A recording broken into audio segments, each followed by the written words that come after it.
folks, welcome, welcome. If you're walking by and you want to join, please do. This is a public event. It's free.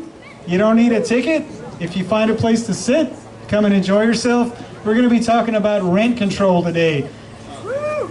All right, well, welcome, folks. This is the second of 4 weeks for Pro-Con at the Pier. Pro-con as in pros and cons. We're looking at both sides of controversial issues. Last week we looked at marijuana legalization in California. Is it working? This week we're looking at rent control. Next week we're going to look at water desalination in the Santa Monica Bay. And our last week we're going to be looking at abolishing ICE. Today's event is not just a debate, although it is primarily a debate. It is also a civic engagement fair, and I want to give a shout out to the groups that are here to helping engage our local Santa Monica citizens, as well as folks who are watching on Facebook Live, the folks who are watching on YouTube, where this is being live streamed and video recorded. I want everybody to know that Pro-Con is here with a booth. If you have not voted on the issue beforehand, please do. You can put your magnet on the pro side or the con side of the issue for where you stand on rent control. Do it again afterwards. We'll see if your opinion has been changed or swayed in any way. We also have the constituents. They're here today. The constituents will help you find your local elected official. You can write them a note about what you think they ought to be doing, and they'll pay for the stamp to mail it. If you are not registered to vote, they'll help you register to vote. If you need to change your address, they'll help you change your address on your voter registration form. If you're 16 or 17 years old and you want to vote when you're 18, you can pre-register. They'll help you with that too. Next to them, we have Action Civics California. This is a youth empowerment organization. They help young people in majority the underserved schools here in Los Angeles, help them find their voice and then use their voice. Find out who's got the levers of power and how to influence those levers. It's a very important organization here in LA. We're so grateful they're here today. Get on the soapbox and you give your soapbox speech. That's what they're here for. We also have the Santa Monica Public Library that has set up a pop-up library. If you live in Santa Monica or you don't, and you want to rent a book about today's topic, you can go to the bookcase, select a book, they'll help you check it out, they'll tell you more of the amazing things that the Santa Monica Library has to offer, including its new app, and we're very grateful that they're here today. We also had music earlier from DJ Airy Pop. The DJ is going to be coming on again later after our debate. And tonight you'll notice we have a visual artist. This is our artist Daniel, who's going to be doing a live visual representation of tonight's debate so you can watch what's happening in real time. So those are the thank yous, and I wanted to save my personal favorite thank you for last, and that's to the Pro-Con staff. So I want to give a shout out to Tracy, who helped organize, and Kate in the booth, and Daniel at our selfie station, and Natalie, who's working our video camera, and Sahira, who's on our live Facebook live stream, and Jeff, who's our timekeeper. And a big shout out to the Pro-Con board members who were able to come today. We appreciate you. Thank you. And to Jeannie, our Director of Development, who is here as well. After tonight's event, if you're interested, we are going to have a private ticketed event at Marisol upstairs. If you want a ticket, go to the Pro-Con booth. They'll help you out with that. We're happy to. Pro-Con is a not-for-profit public charity. We exist to present the pros and cons of controversial issues. We do it because nobody else is doing it. We want to know what the other side has to think, and you don't want to get in a fight about it. You just really want to understand. That's what Pro-Con is about. It's about presenting the best pro and con research on controversial issues so that you, me, and everybody else can be more informed on the issues. Pro-Con is free. We are a 501c3 nonprofit public charity. We serve about 25 million people per year, and occasionally we do live events like the one today. Today, folks, you're in for a real treat. We've got some amazing speakers and moderator to help us through this conversation about rent control. I have the pleasure of introducing tonight's moderator. Moderator tonight is named Mr. Mike Gatto. It's a name that might be familiar to you because he served 4 terms in the California State Assembly. Mike was the head of 3 different committees while he served in the Assembly, most notably the Appropriations Committee. They know where all the money goes. He was also on the Consumer Protection and Privacy Committee and the Utilities and Commerce Committee as the chairman. Mike has the unique distinction of being the only lawmaker in the Assembly and the Senate who did not miss a single vote from 2012 to 2016. So kudos to you for doing your job. Incredible. He also got his undergraduate degree from UCLA, go Bruins, and he got his law degree from Loyola Marymount, go LMU. So with no further ado, I will hand over the stage to our very capable moderator, and I hope you folks enjoy your debate tonight. Good evening, everybody, and thank you so much for being here. Before we start tonight's debate, we just want to thank again our hosts, procon.org, the City of Santa Monica, and also Mother Earth for providing this very, very beautiful setting. You know, it's very, in politics, I've been in politics for quite some time. I served 4 terms in California State Legislature. It's very rare that you can have an acrimonious debate where you're arguing with each other about all these tough issues in such a beautiful setting. So I want to thank you all for being here. The motto of the Washington Post was changed after the 2016 election. And does anyone know what their new motto is? Democracy dies in darkness. That's right. It's democracy dies in darkness. Now, I take objection with that. I think the real motto should be democracy dies without dialogue. And I think it's very important for both sides to come together, pros and cons of each issue, and talk about it in a sane way. And I'm very happy that so many of you feel the same way too. I realize that some of you on the stairs might be tourists from Iowa. You are welcome here too. And we are so thankful of all the people who came out here. Oh, and the pigeons, I was pointing out. The other thing that I want to do is really quickly go over tonight's format. So this is designed to be a format where as many of you participate as possible. Feel free to cheer or clap. I think I speak on behalf of both of the participants tonight that they want an engaged audience. If they make a great point, we want you to cheer it. If they make a bad point, feel free to boo it. We want an engaged crowd. And there will be a lot of time. I'm going to ask some questions. They're going to give some brief answers, but there's also going to be time for Q&A. So if you have a burning question, make sure you write it down or just remember it. And if I don't get to it, then put your hand up and we'll make sure that we get to you at some point. We're also going to follow a pretty strict time schedule tonight. We're going to give 2 minutes to each individual on the stage to answer questions, and that's because we want to make sure that we can get to a wide variety of questions. So if I seem like I'm a jerk, if I seem like I'm sticking to a schedule, that's why. Without further ado, now I'm going to introduce our panelists. So to your right, and trust me, that's the last time he's ever been called right, is a young man named Rene Moya, and he is with the Alliance of Californians for Community Employment, Engagement, Empowerment, and he received his LLB from the University of London. He is somebody who's been very engaged with housing issues, and he is going to be presenting, and the LAPD just came for him.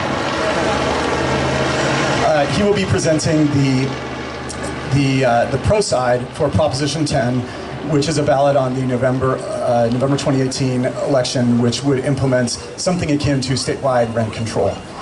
So please, everybody give a big round of applause for Rene Moya. Hi, everyone, and thank you so much for having us actually here today. The weather is phenomenal. I'm really glad that this is taking place outside. As Mike said, my name is Rene. I'm with the Alliance of Californians for Community Empowerment. We're a grassroots, bottom-up organization, predominantly working with folks of color, with people of color, communities, working class communities in South LA, here in LA. But we also have chapters and our offices across the state, including in Oakland, and San Francisco, and San Diego. I'm here to defend the rent control side of the debate, and specifically Prop 10. Prop 10 itself actually doesn't mandate or force any local jurisdiction to have rent control. What it does is it removes restrictions that prevent cities and counties from having variations of rent control that are probably or perhaps a little stronger than we have available to municipalities today here. Why do we need rent control? I'd argue for 3 different reasons, 3 different crises that California is going through. One, we have an affordability crisis in California. No one needs to be told how expensive housing is, how much the rents are increasing. They're skyrocketing at this point, right?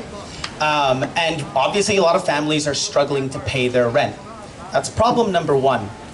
Problem number two, though, is related. It's that we are in the middle of an eviction crisis of on a grand scale here in California. We have something like, in Los Angeles, for example, LA County, about 50-some-odd-thousand individual UDs, unlawful detainers, i.e. evictions being handed down in LA County every single year, on average for the last 3 years, meaning something like 150 to 160,000 Angelinos are being thrown out of their homes. That's the second one. I'm seeing a 30-second mark here. The third crisis is, I would argue, a crisis of stability and displacement. Our communities are becoming extremely expensive. I live in Highland Park, a community that rapidly gentrified in the last 10 years. A lot of folks that I knew ended up getting evicted and thrown out of their homes precisely because of the vertiginous increase in the cost of rent. And so that is causing a lot of displacement and instability in our communities. And I think that something like rent control helps us to address all three of those. It's not a panacea, but it is definitely a tool that we need in our arsenal.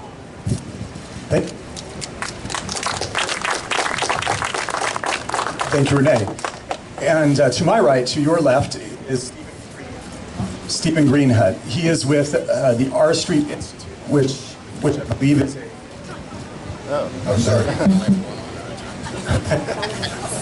I think, okay, there we go. So he is with the R Street Institute, which is a media outfit based in Sacramento and a think tank, right? That's right? Based in DC.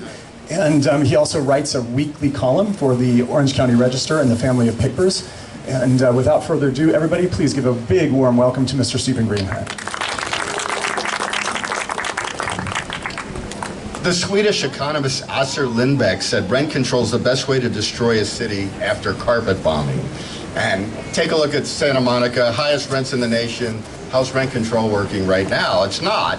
The reason, it's simple economics. Of course, the rent's too damn high, but what happens is rent control punishes rentals. You get less of whatever you punish. So it stops new construction. People don't want to invest because they're not going to get a good payback. It encourages people to switch their rental houses to condos and vacation rentals. It encourages people to sell their properties to single-family residences. In fact, the Wall Street Journal pointed out that property landlords already are dumping their properties in anticipation of Prop 10. It stops people from upgrading their properties, which is a big problem. And why are you going to put in a new kitchen if you want the tenant to get the heck out of there anyway? Creates an antagonistic situation in a world where it need not be antagonistic. It stops turnover. People don't ever leave. And then when they pass up opportunities to buy a home, get up in the housing ladder. I work for a think tank. It's a free market think tank. I'm also a landlord. I just have a handful of old properties that I've fixed up and turned into very nice properties and helped fix up neighborhoods. And I try to keep my tenants happy. I don't want them to leave. They try to keep me happy. They don't want to have to leave. It's called a market situation. And it works out really well, and rent control distorts that as any price control does. So rich movie stars get to live here and basically stay. I had a very wealthy relative who had a $500 a month apartment overlooking Central Park in New York City. In San Francisco, my daughter is an oncology nurse in San Francisco, and you could even guess what her rent is, but there are 30,000 units just sitting there vacant in San Francisco. Why is that? Because landlords don't want to rent them out to strangers, because once you rent them out, because of the rent control rules and the tenant protections, you can never get rid of them. And I understand that. I would never, if the cities where I have properties have rent control, the first thing I would do is call a realtor and sell them to single-family residences. It reduces the supply, and that creates higher prices everywhere. And then it creates this kind of black market situation in places that have extreme rent control. You have the renter sublets them on the sly, or you get payola, hey, I need to get in, people bidding up the prices, because you either have scarcity, if you limit supply, you get scarcity, and then it leads to all sorts of weird things. And that's not a good situation. It also leads to inequality. He was talking about people of color. Well, immigrants and poorer people tend to be, they're newcomers, right? So the folks who've been here a long time are the ones who benefit from rent control, so it ends up benefiting wealthier people at the expense of people who are getting their foot on the economic ladder. So it's not good even from there. It sounds good. We all wish there was some easy way to make things better. It encourages lawsuits and creates bureaucracy. I'll get to some of my other points later. But anyway, I don't like rent control. Okay, so ladies and gentlemen, I also want to introduce you to a very important person, and that is our timekeeper in the front row. What I'm gonna, since both of our guests here went a little bit over in their opening statements, I'm going to ask our timekeeper to do a little dance. When it's just go and flash it brave. Flash to zero? Flash to zero, so the audience can help. I got it. I can do with that. So the audience can help us enforce these rules. Okay, much better microphone now. Okay, so our first question of the night, and this is going to go first to the crowd, and then it's going to go to Rene.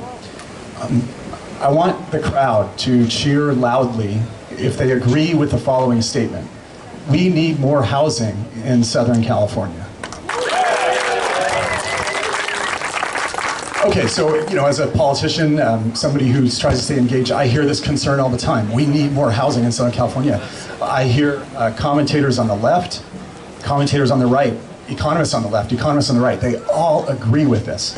I've also seen a study that indicates that, I've seen multiple studies that indicate that there would be a 33% drop in new housing starts if you implement rent control. And the theory would be, if you tell a developer right now that this developer is going to get a much lesser amount for their building, much lesser income, they're not going to build it in certain high-cost communities. So who in their right mind would build a new building if Prop 10 passes? Well, the timekeeper's not giving time yet. No, you guys got 20 minutes. That was good.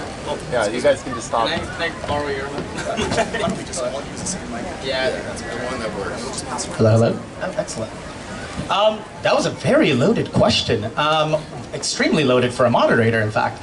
I would say, actually, first off, that rent control itself doesn't prevent new construction. Let's be absolutely clear about that. We have a lot of good data showing that actually in comparable cities and or regions where rent control exists, sitting side by side cities that do not have rent control, that there is a disproportionately higher amount of construction in those cities than there are in those that don't have rent control. As an example, in the Bay Area, San Francisco actually has higher rates of construction than do any of the surrounding cities around it. There's a good reason for that. One is a broad reason, and then the other good reason, the second one, is a more specific one. The broad question, San Francisco, like Los Angeles, are deeply dynamic economic hubs. Irrespective of rent control, people are going to want to continue moving here. They're going to want to continue building because it will continue to be profitable. Unlike the claim that rent control will crater prices and rentals, there's nothing that is mandated that would say that you have to reduce rents, which we already recognize are very high. That helicopter is very loud. The second and very specific thing I would argue is that standard economic theory actually also says that because of rent control, you would have more people staying in their homes. They'd be able to elect to stay in their homes because of the stability of rent control. What that does is it pushes higher income people, especially those coming into Los Angeles, coming into San Francisco from the East Coast, people who are entering the tech industry or what have you, who want to be able to, get housing. They wouldn't be forced to compete with lower income people who are trying to stay in older units. What does that do? It expands the market for new construction. It's actually an economic incentive for people to start building new homes because they know that those people are no longer trying to get buildings that were built in the 1920s or the 1940s. Those folks now have to compete with each other, with other high-income tenants for newer construction. That's a boon for people who are trying to develop, not a negative effect of that. So I would argue, once again, that these studies themselves are deeply flawed. There are a lot of studies already that we know demonstrate that construction itself would not be hampered by it. And we also have empirical evidence if we look at what happened in Boston when they removed, in Massachusetts, when they removed rent control or made it illegal in the state of Massachusetts. What you ended up getting in terms of the amount of new construction in the state was something like 0.1%. So much for the destructive effects of rent control. Thank you very much. So now I'm going to ask a similarly, hopefully I'm not accused of a loaded question for the opposition, but that's my style. I like to ask hard-hitting questions, and hopefully I'm reflecting what's on all of your minds. And this question too will go to the audience first, and then to our esteemed panelist. So, again, by a show of hands or raucous applause or whatever you want to do, how many of you agree with the statement that the rent is too damn high? Okay, so again, we have some clear consensus out there in the audience. I've read some studies that indicate that the price of a one-bedroom apartment in certain neighborhoods of Los Angeles is now upwards of $2,000 a month. Obviously, that can be very, very tough on the pocketbook. Some people are giving me thumbs saying it's even higher. So, Mr. Greenhut, if not this measure, what measures do you support to keep rents down? Glad you asked, Mike. Yes, we need to build. That's the problem. The LAO, the Legislative Analyst's Office, said we're under building 100,000 units of housing a year. That's the problem. Rent control, Santa Monica already has rent control. It's not going to reduce housing costs. Sure, they're building like crazy in San Francisco because developers aren't going to build an affordable product with rent control. You're going to maximize, if you're going to go through the trouble, you're going to build luxury housing and multi-million-dollar housing. It doesn't help the people who already are in. They get a depressed rent, but it drives up the cost for everyone else. It also drives up the cost for single-family houses as people have to compete in that market. So yeah, we need to build more, build every kind of housing. There's something called the housing ladder. A lot of the folks some of the YIMBY folks who agree that you need more housing, but they only want to build government subsidized housing. You need to build housing everywhere. You need to build it in the Inland Empire. You need to build it in Los Angeles. You need high rises. A lot of conservative folks in Orange County don't want to see mid-rises and high rises. Well, sorry, you got to build them there too. You just need to add to the supply. And Mayor Garcetti had been doing a good job on the granny flats issue. And that whole point that we need to make it easier for people to offer different types of housing, and yet rent control quashes that. And as a small landlord, I know what it would do, and I know landlords, and we look at the cities that have rent control are the cities that tend to end up with the highest rents, the least turnover, and as I mentioned in San Francisco, you have all these units sitting there vacant. So yes, let's just build more of every type of housing. So did I save some time? That's not good. Oh, yeah. Thank you to both of you for keeping it on time. Can I have these microphones? Yes. Yeah, somehow they're interfering, so, well, and I'm getting it from all ends here. Loaded questions and working microphones. All right. Okay, so this question I'm gonna go with a little bit of a story, and I hope you guys will forgive the lead up. I had a group of friends over to my house one night. We were talking about a lot of the issues that were on the November ballot. One of the issues that came up, of course, was Prop 10. And one of the people there is a rather young journalist. She works for a news network, and she said, "Oh my God, of course we need Prop 10. My rent is just so expensive. I really just can't stand it," and blah blah blah. And then one of my other friends who was there said, I run a small business, and advertising on your network is too damn high. So I think we ought to cap that. And she had no answer for that. And so now I'm going to turn it over to you.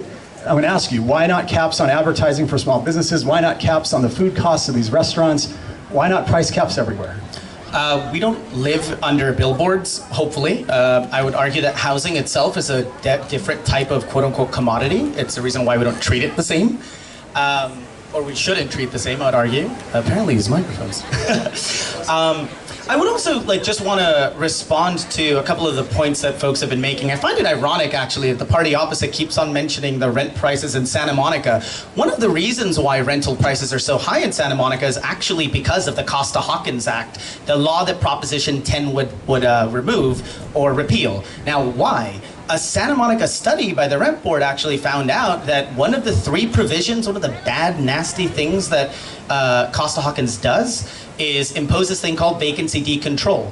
And in fact, this study directly linked the repeal of vacancy control in Santa Monica to the massive increases in prices for rentals in the city of Santa Monica. So, as an example, when in 1999, when the Costa-Hawkins Act fully came into effect, something like 80 some odd % of units in the city of Santa Monica were affordable to people on median incomes or lower.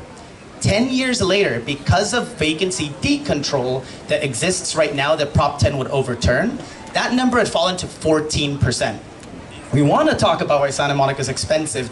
There's a reason, a very good legal reason why it is, and this is why you should vote for Prop 10 if you want to keep down rental prices in Santa Monica itself. Also, I want to be very clear as well. We want rent control for people. We don't want to suddenly stop construction across the state. It's why I've said before that construction itself wouldn't necessarily be impinged by rent control. More importantly, we want more housing. We absolutely need more housing. We actually need truly affordable housing, not just for people around the median income, but for people who are very low income and low income tenants. We need new construction. I would just argue that a lot more construction needs to be put forward for folks who are on lower incomes. Again, Prop 10 doesn't stop construction. In and of itself would solve some of the legal loopholes that you're actually trying to defend that make rent more expensive in places like Santa Monica. And also, we don't necessarily want that construction to stop. We need more of it. I absolutely agree with both panelists on that. Okay, terrific. So, I'm going to just throw some quick questions to the audience. Does everyone know what Costa-Hawkins is? Does anyone know what vacancy decontrol is? Okay, a few people know. Do you guys want me to explain it real quick? Or okay, all right. So Costa-Hawkins was a piece of legislation passed by, or authored by 2 gentlemen in the legislature, Mr. Costa and Mr. Hawkins. One was a Republican, one was a Democrat. I believe it passed in the 1990s. And what it said is that even in cities like Santa Monica that have rent control, that when a tenant moves out or dies, the landlord can rent the unit at market prices. Proposition 10 would suspend or overwrite Costa-Hawkins. So if you have somebody who's in a unit and they're paying, $400 a month, and that person passes away, the landlord would have to re-rent that place at $400 a month. So it's we got some people in the audience who said, "Oh my God, I think you want one of those apartments." Well, you'll never get one. Okay. Well, all right. So that's the quick explainer. If there's any other terms, again, feel free. We want a most engaged audience. Feel free to throw up your hands and ask questions. Okay. Yeah, so it's recontrolled at the new rate. Yeah, okay. It's a nightmare and a theft of property. All right. Okay. Let's go back to the questions. So I'm going to ask a 2-parter for you because, in my humble opinion, we did not get a complete answer to that last question. So I'm going to give you part of the time to answer some of the stuff that he asked or that he raised. I'm also going to ask you the same question, but I'm also going to start by asking you the question, though, which is more directly, I think, towards your position, which is, are there some landlords who are bad apples? Aren't there some landlords out there who do some really bad things that are contributing to the problems out there that people feel every day? Of course, and are there bad legislators? Oh, wow, look at that, right there. Or bad community activists or lawyers. But one of the points I've noticed, and if like to make on rent control, is it drives, most landlords are regular folks, right? I own just a handful of properties, and what happens is it pushes the small landlords out, because it's so hard to turn a profit. And also one of the things is I would never rent out in a rent-controlled city because I don't want bureaucrats and rent boards deciding what I get to charge. I just want to charge the market. I won't deal with that stuff. So the people that are left are the big corporate apartment owners and the real, I'm trying to think of a charitable term for it, but a lot of the bare-knuckled players. I've dealt with them up in San Francisco. They're the ones who thrive in that environment. And then they're really nasty, and I could tell personal stories of how nasty some of them are. And then that emboldens the tenants who end up getting angry, and they go to the tenant boards, and then it creates this antagonistic system. And the problem is the market's out of whack. I like that you pointed out earlier about, let's put whatever you all do, whatever your job is, let's put a price control on that. And in fact, the fact that it's housing is different. No, markets work the way markets work. Now, the fact that housing is important, well, food's important.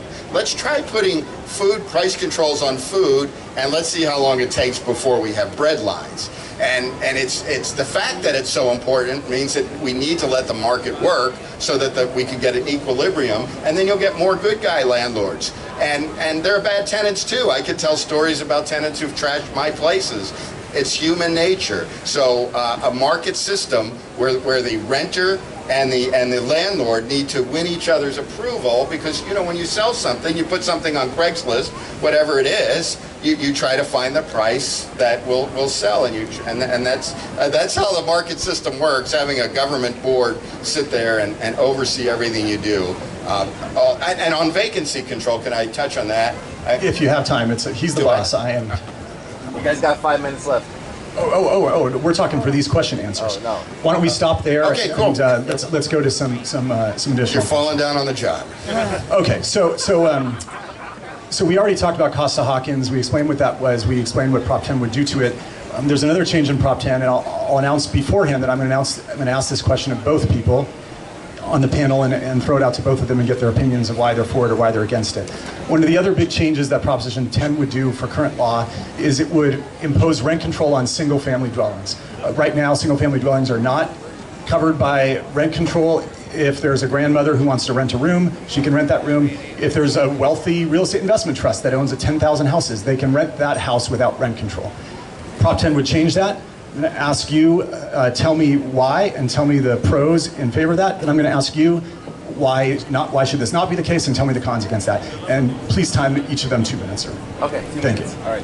Well, again, I'd want to once again clarify what Prop 10 does. It doesn't impose anything. All that Prop 10 does is it eliminates the Costa-Hawkins Act, which imposed restrictions. It undoes the restrictions. It doesn't actually add anything to it. If tomorrow Prop 10 were passed, literally nothing would change. It's not like overnight every city would be mandated or would have to impose rent control. So we should be very clear about what it does and does not do. All it basically says is if you in your city, a place like Santa Monica, like the city of Los Angeles, which already has these really evil, rent boards, in these municipalities, if you wanted to have rent control on single-family units, you can. But you would still have to pass it. It's not something that would just happen automatically. It actually returns the power to make these decisions, to give more tools for local communities back to those local communities. It doesn't force those local communities to do anything.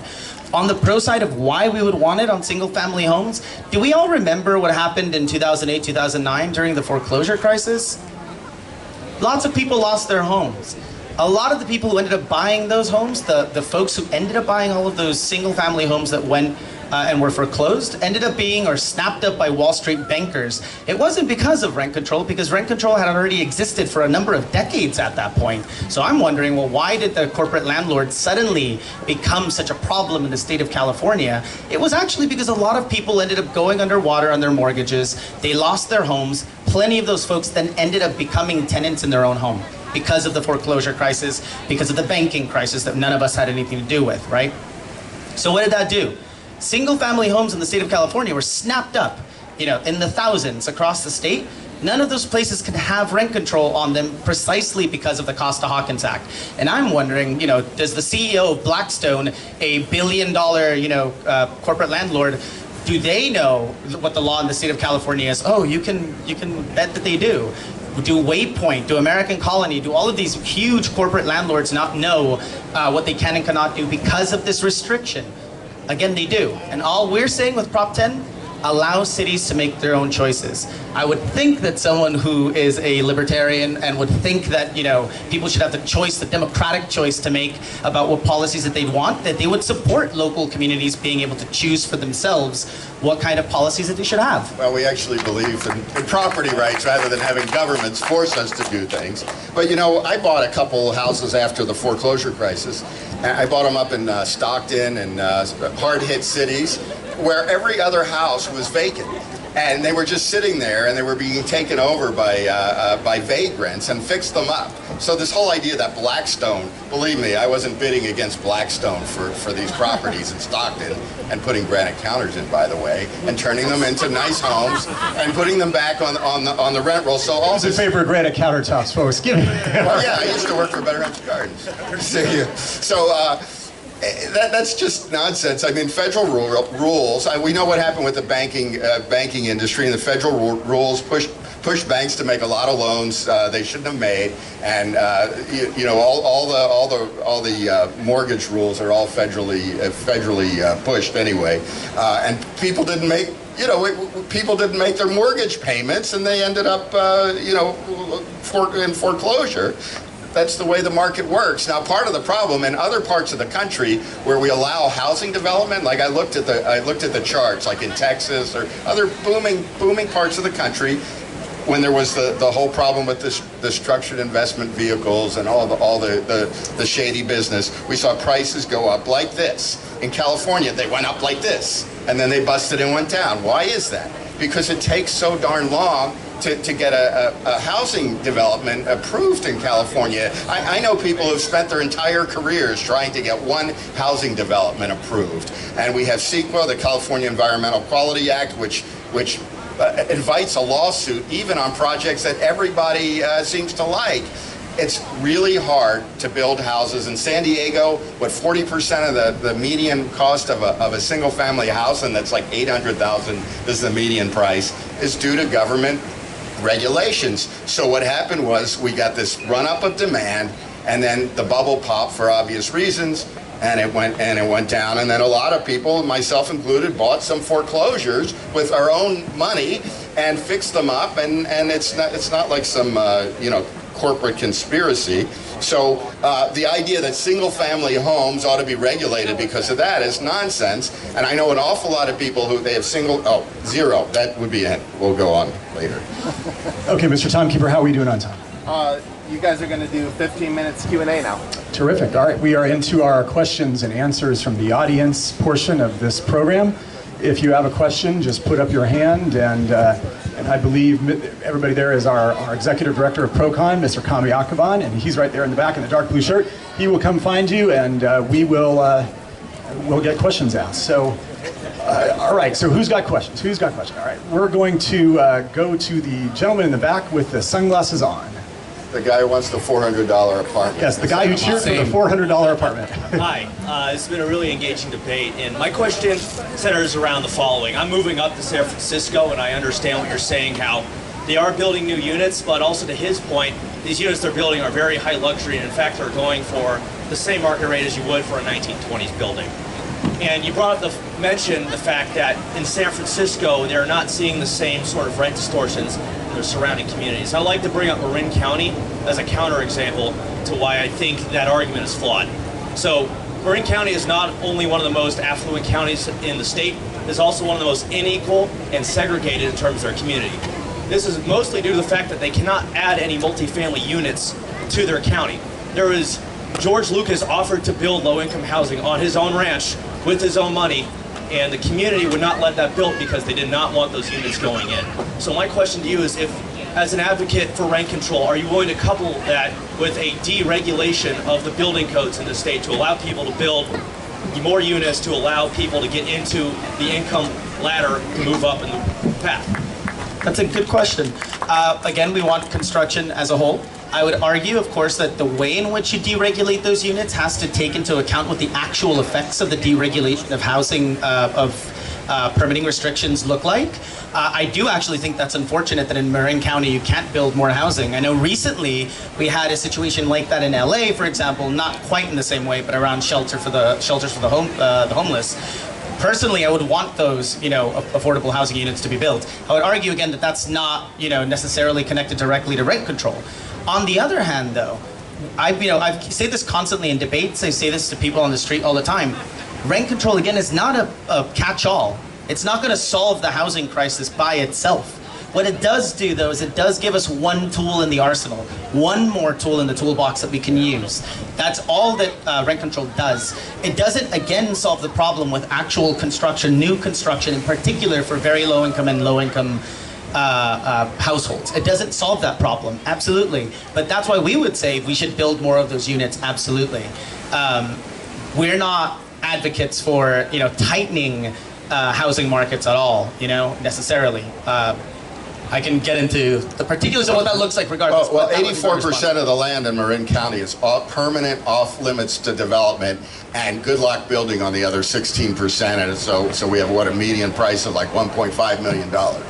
So, okay, and I am going to let you give a brief reply because, if the audience asks questions of just one side, I can see it getting very one-sided. Okay. So if that's all right with everybody, so if you want to give a brief reply to that question, that's fine. If not, we can move on. That was my brief reply. All right. So we got a question from the very young man in the audience. We're going to now ask a question, or we're going to now take a question from the gentleman with some gray hair. Yes, sir. You, the blue shirt. Gray hair. Yeah, it's this guy. Young man. Mic or different? Nice you. You got more gray hair. Before I came a landlord, I didn't have the gray hair. Wait, I think you need some. I think you need a mic. What I'd like to make the point is, and we haven't talked about it, and that is LA rent control versus Santa Monica rent control. Could you speak up? LA has had 3% for the last 15 years. Santa Monica has a different rule. It says 3/4 of the CPI. That's their rule.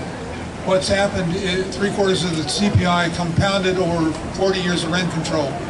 The result, I have them, $565 for one bedrooms, $589 for one bedrooms. And the proposal that I'm concerned about is vacant units.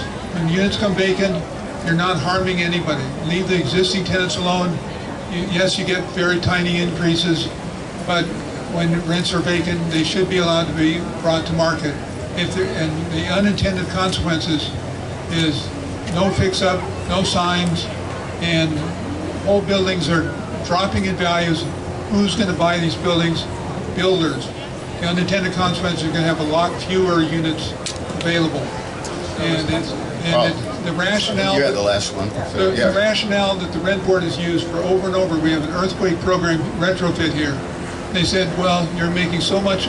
San Francisco said full pass-through of retrofit.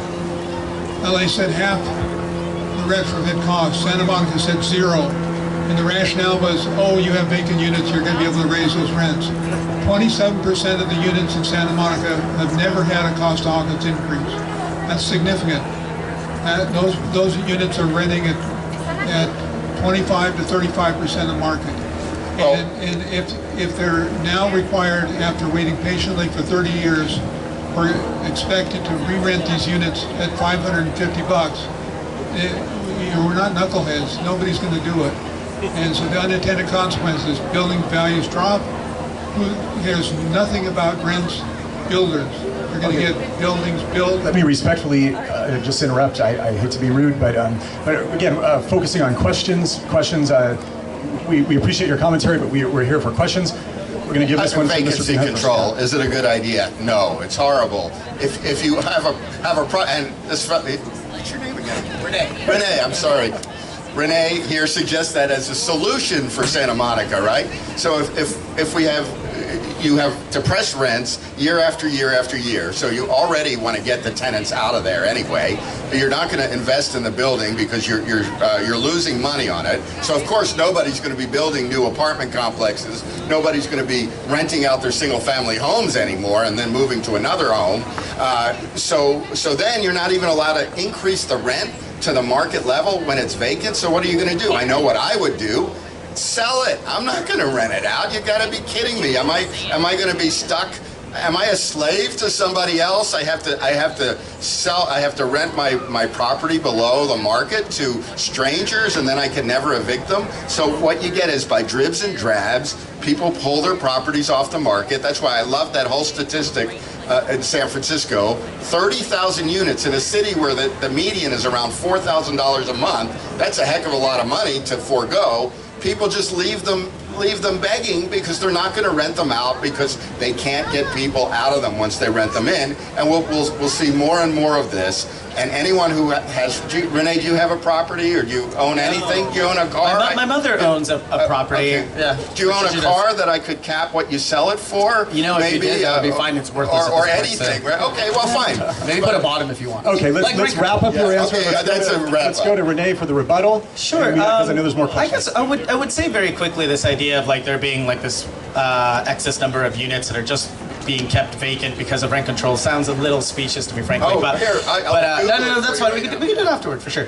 But in terms of your particular question, though, in terms of what we can do with those units or not, I would again say that might be something you should revisit with the rent board, right? LA, for example, does have these restrictions that allow you to pass through costs for retrofits, for all sorts of investments that you put onto your property.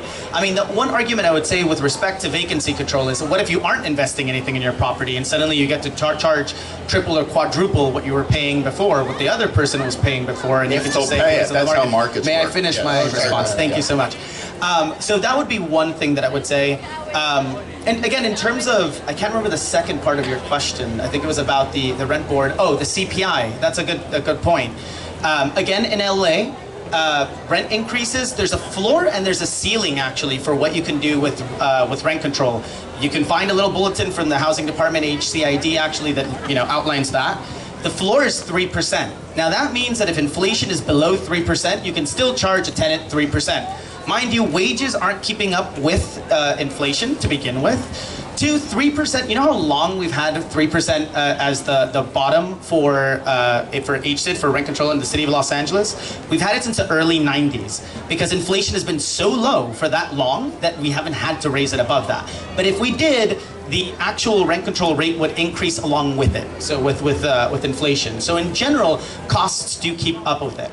Also, the housing department in LA is actually fairly friendly to landlords in that regard, where it lists the reasons that you can have to have a one-off rent increase for your tenants.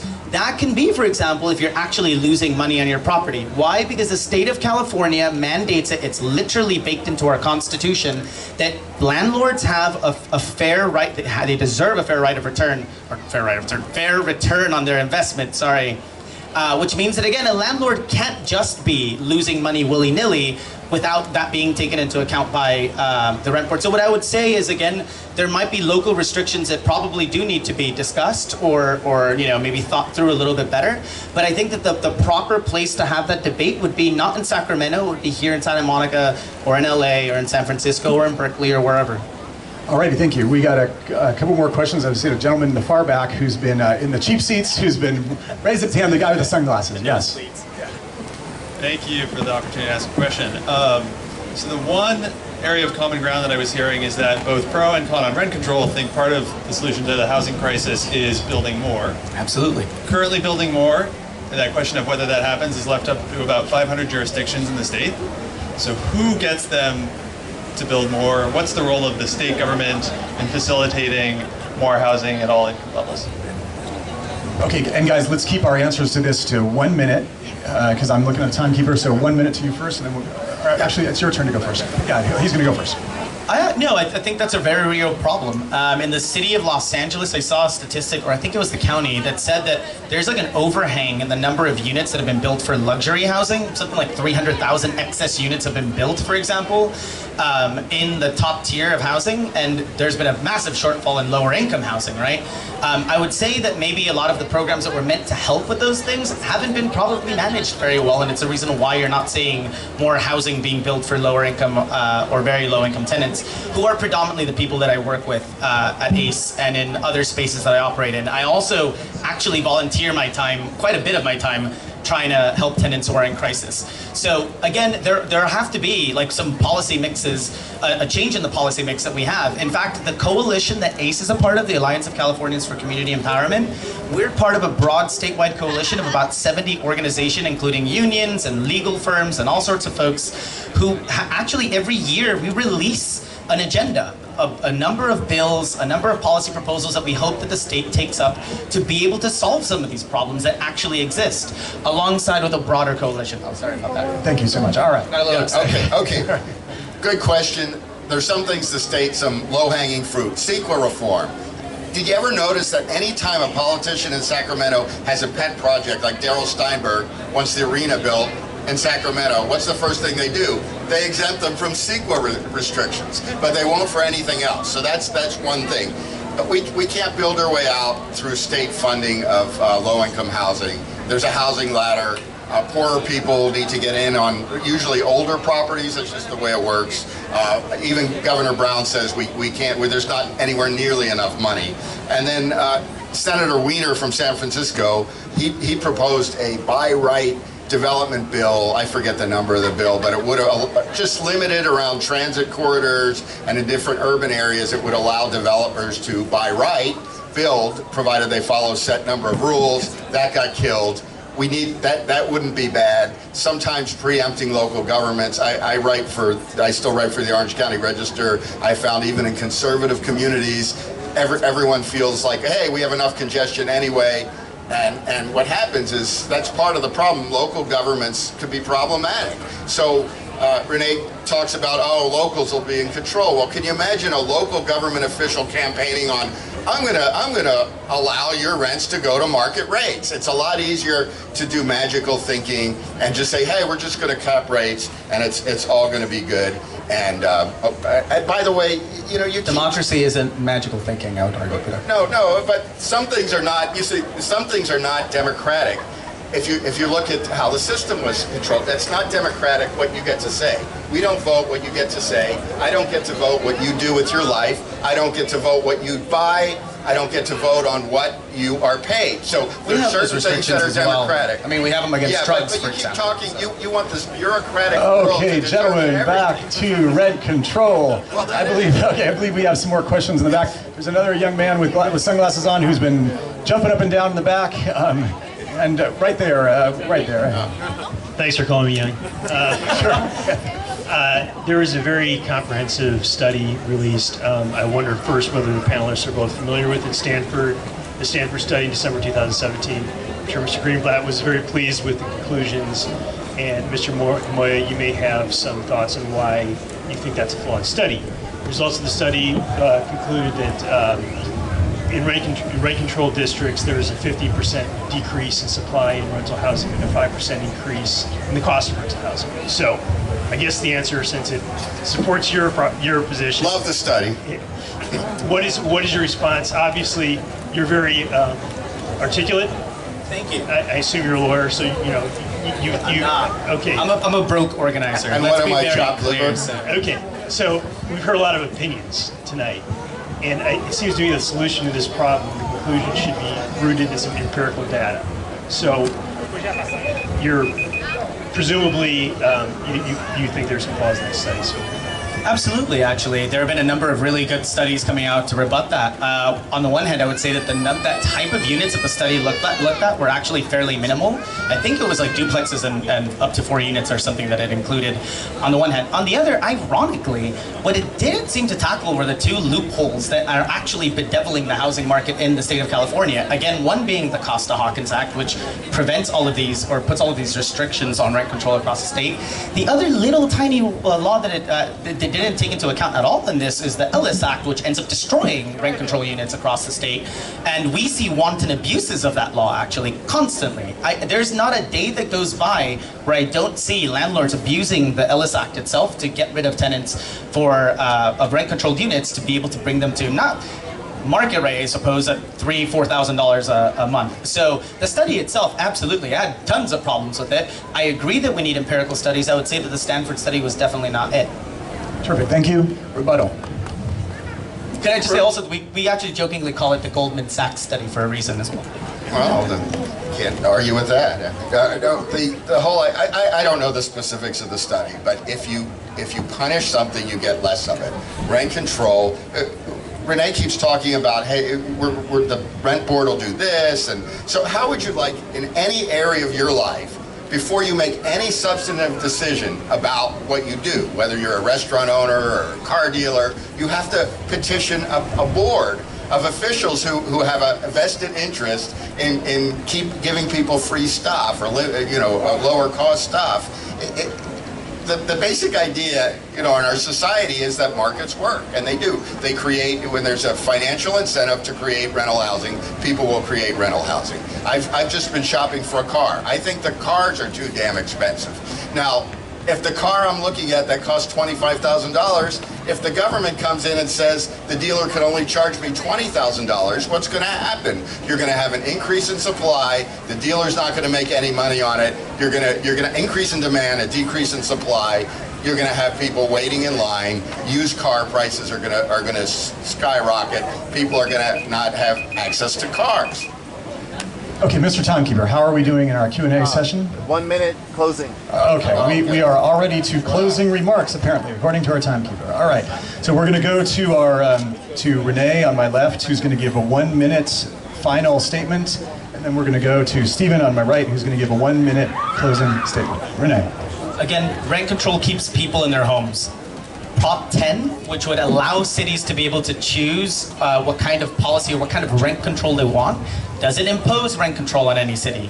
Those debates would just be brought back to the local level where folks can choose what kind of policy mix that they'd want. But I would say again, what rent control does, it is not a silver bullet. It is absolutely not. But what it does is it gives people options. It allows people to stay in their homes if they need to, if they want to, if they live across the street from the school where they send their kids, for example.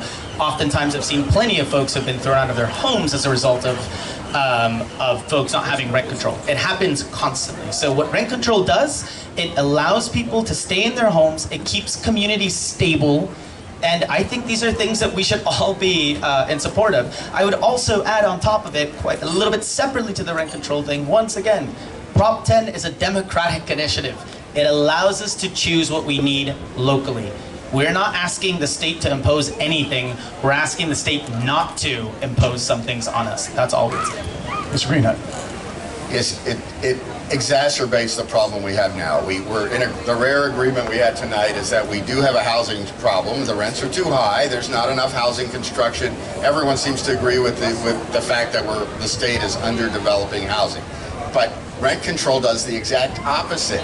It discourages people from constructing new, affordable type housing projects. It encourages people to build luxury condos instead.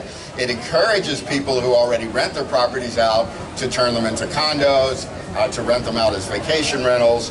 It encourages people, this is certainly what I would do, is to sell it to other single-family owners. And that takes properties off of the rental market, so it ends up, even though it protects a small number of people who are already there, it hurts the broad number of people who are out there, and especially the newcomers who are trying to get into the market. They can't get into the market because it's supply and demand.